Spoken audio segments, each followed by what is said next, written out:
Біздің тұрған жеріміз осы су комплексінің ауласының алдында тұрмыз. Мұның ішінде негізгі 2 резервуар бар, су қоймасы. Әрқайсысының сыйымдылығы 300 метр куб, то есть 300 тонна. 600 тонна су сиятын резервуар бар, 2 резервуар. Қала тұрнасы. Онан кейін осы жерде қызметтік персоналға арналған 2 пәтерлі үй бар. Онан кейін осы сол су комплексінің мекемесі осы жерде, осының ішінде салынды. Ішінде оның оператор бөлімшесі бар. Бұл жаңа өзіңіз көрген 8 скважинаны, 8 ұңғыманы автоматика режимінде басқару үшін бұл жерде бір кабинет қарастырылған. Сол жерден автоматиканың кабелі тартылған, сол скважиналарға дейін. Олардың бәрі бұзылып кеткен.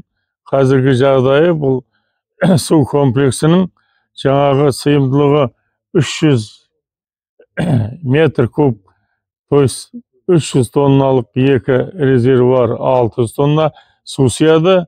Соған су қазір жаңағы 8 скважинадан, 8 ұңғымадан келе алмайды. Себебі жол жабылып қалған.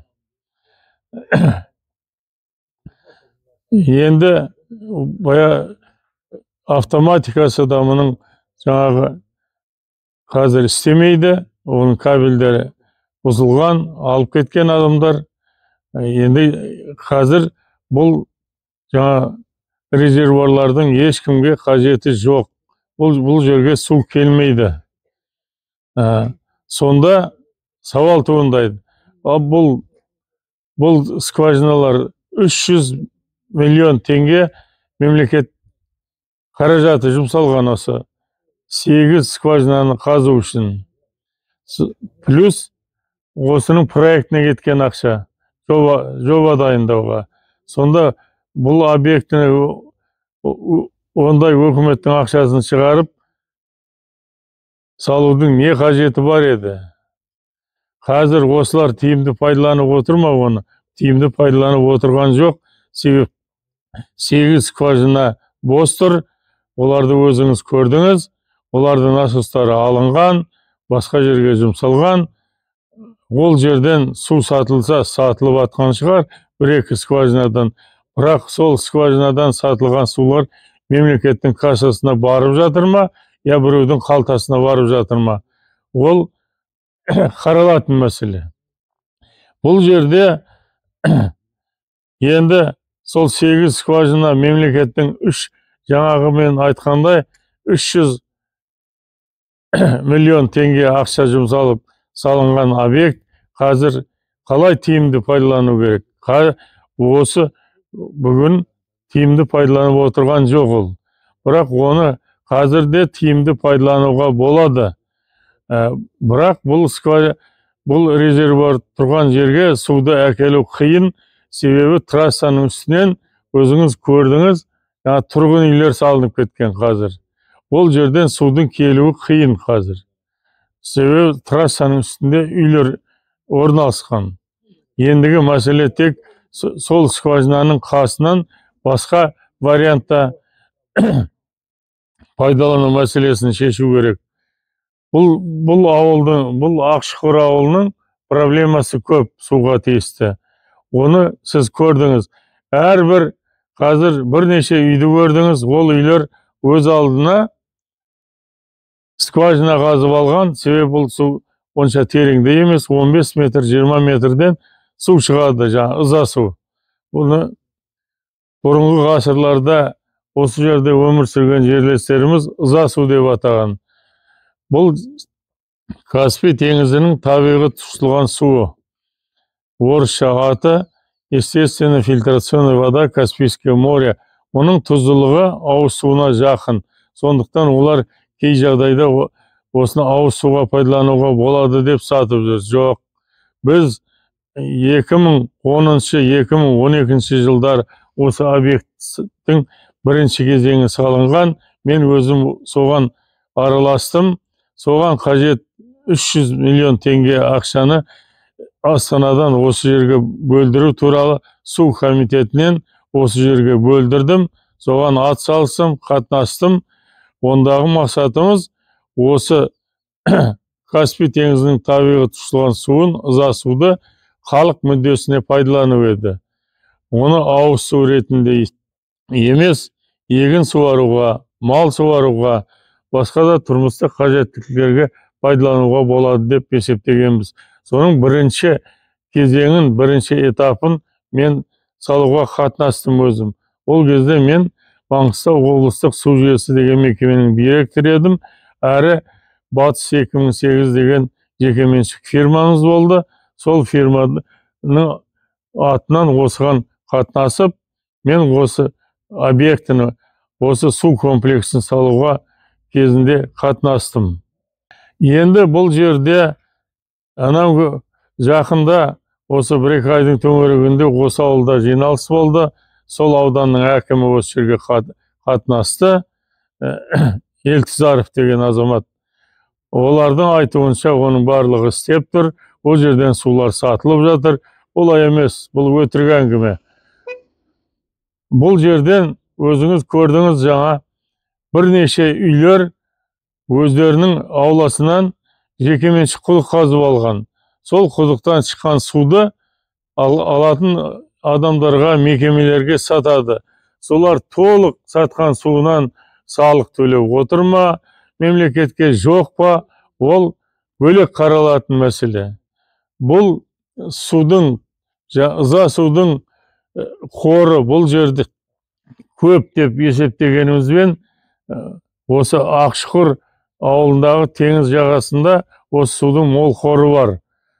Яғни Каспий теңізінің теңіз жағалауы біздің облыста 1400 километр. Соның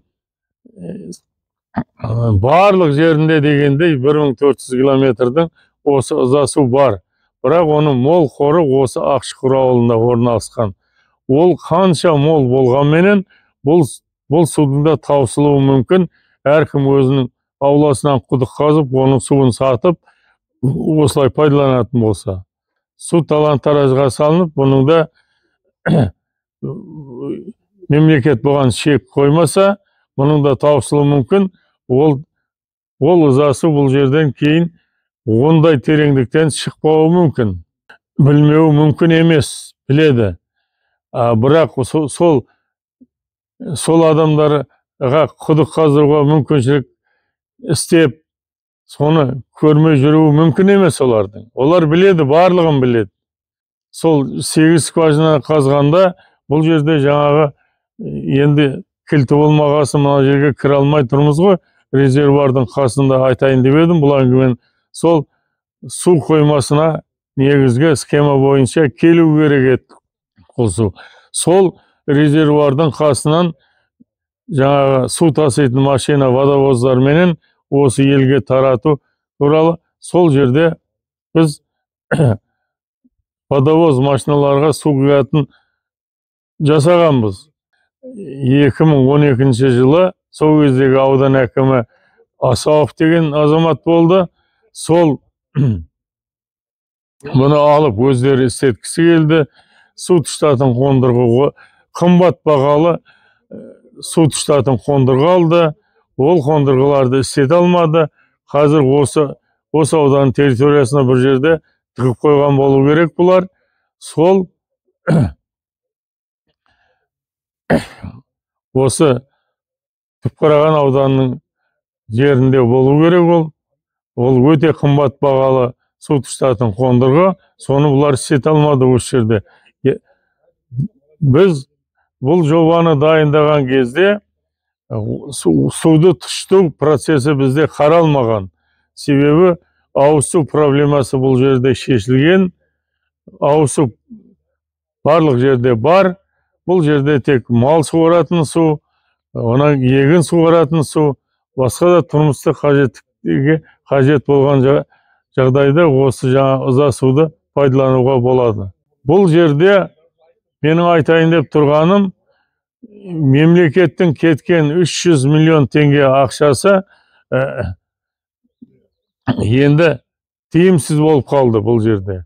Бұл ешқандай пайдасы болмайтын болып қалды. Себебі мына трассамен ағып келетін жер байланып қалды. Резервуарлар бос тұр, су бұл жерге келмейді.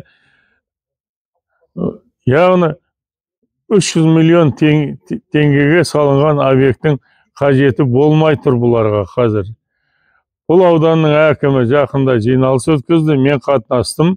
Бұлар өтірік сөйлеп, ол жерде су сатылып жатыр, ана болып жатыр, мына болып жатыр деген өтірік әңгіме. Жаңа өз көзіңізбен көрдіңіз, суретке түсірдіңіз.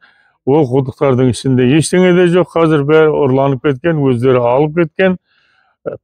Ол скважиналардағы насостар істемейді, жоқ олар. Мен бұл жерде ешқандай талабым орындалмағаннан кейін, ең болмаса осы жаңа ойластырған объектіме патент төлеңдер деп талап қойған бұлар. Бұлар патент төлегісі келмейді, патентті төлей алмайды да. Себебі бұлар тиімді ол скважиналардан пайдаланып отырған жоқ. Мен сол мақсатта айтып отырмын қазір. Жалпы бұл ауылға керек объект, бірақ істемей тұр. Біз неше төлейік, саған қанша төлейік деп сөйлескен адам да жоқ. Ол туралы әңгіме де болған жоқ. Бірақ мен патент алдым, патент ақын төлеп келемін. Көп жылдардан бері бұлар патент төлегісі келмейді, төлемейді де.